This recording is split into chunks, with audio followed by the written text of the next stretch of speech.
Hello.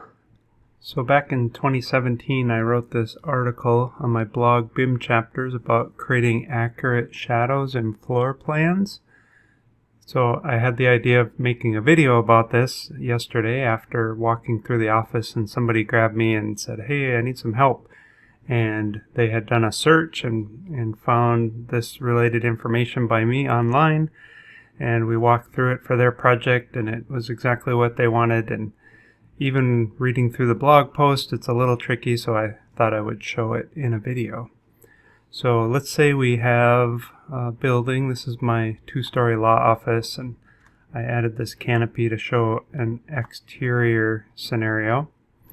If we look at this in plan, the traditional thing is if you turn on shadows, you get this nice pop for the floor plan, but obviously this is not realistic because it looks like the top of your building's been cut off, as opposed to only letting light in where there's actually windows and sort of respecting the ceiling and the roof above.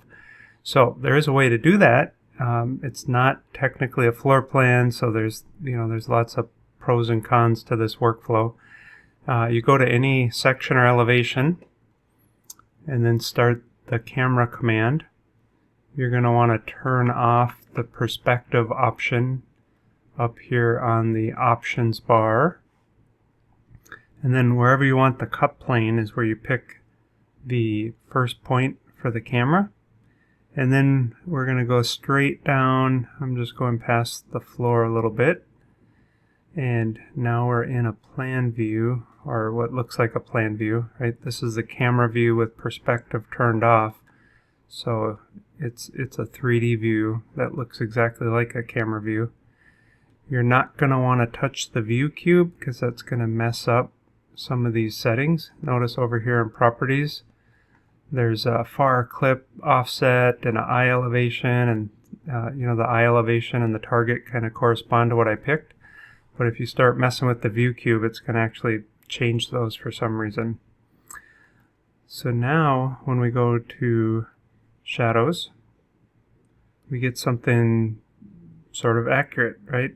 There's a lot of little splotchiness that for some reason shows up, and I'm not quite sure how to make that go away, but let's start to play around with this a little bit. If we go into sun settings, now this is a little bit of a different problem that I'm covering here now.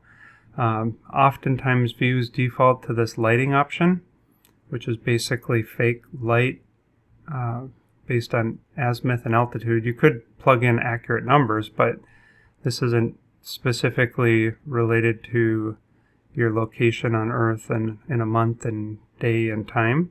So we're going to switch it to still. You can see it switched it to Minneapolis at 8 a.m. in December. So, and we'll hit apply. And of course it's got a really long shadow because the sun's really low in the sky. If you have a ground surface, you can turn off this ground plane so that you're not getting an artificial shadow on the ground just above the actual ground that might be sloping away. Now, let's see what happens if we change this to something like July.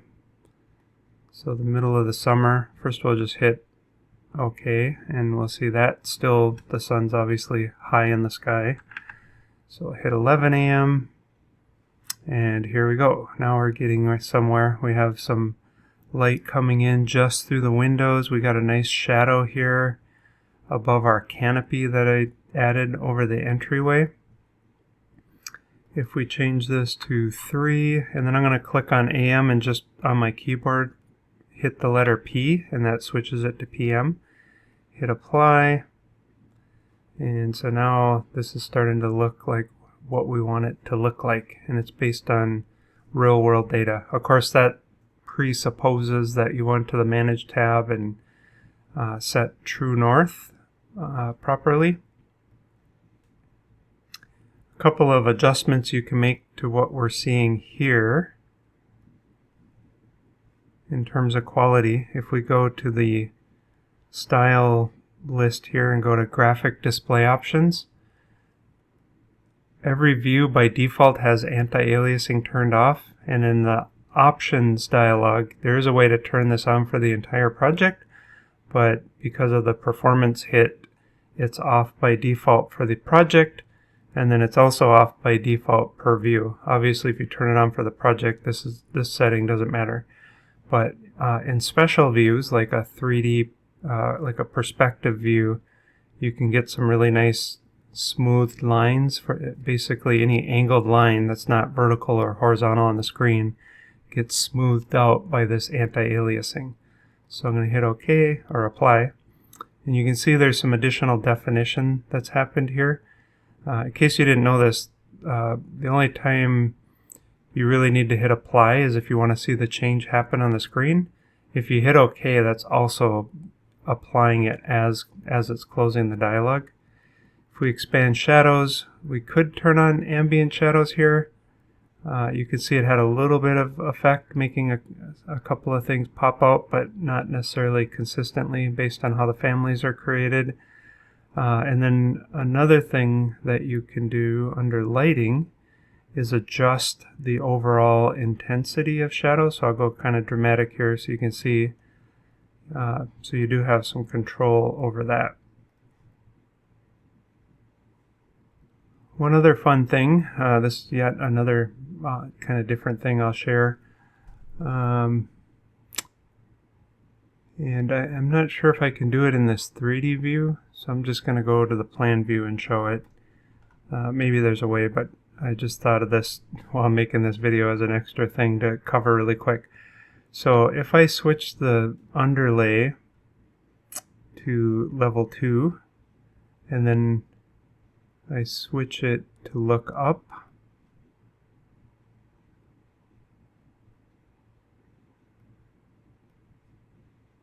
oh, there it is. So level 1, look up, here's my canopy.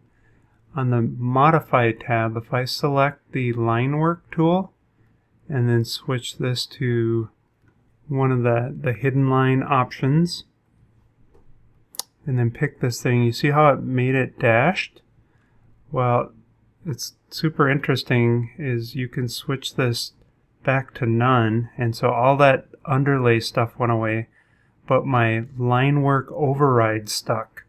So this is kind of a cool way of getting things above to show up. And like on a floor plan, for example, there's a bulkhead here. Actually, I'll turn that on again. Obviously, if this part isn't interesting and you came here for shadows, you can stop watching at this point. But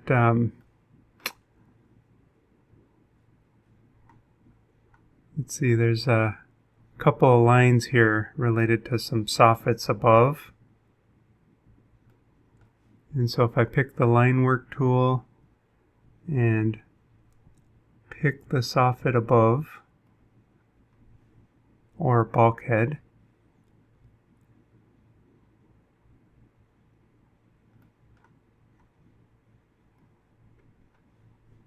sometimes you have to click the same spot twice because there's a line below and a line above possibly in that plane that's showing up. So now I'm going to turn that off. So I turned off the underlay, and now you can still see the soffit and the bulkhead showing up, and it's actually tied to that line work.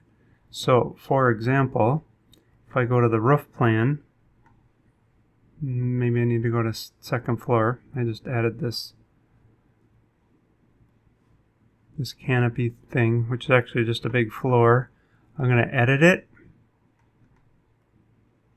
and drag these points around and hit finish. Now when I go back to the floor plan, those lines above, which are being managed by the Linework tool, actually are updating because they're part of this thing. So it's interesting that these are showing up, but there's nothing really defined that allows them to show up. So troubleshooting this, if you didn't know how this was set up, could be tricky. The only way to then make this go away is to go back to your Linework tool and set this back to by category and then pick it. So that's what I got for you today. Hopefully you enjoy this. Thanks.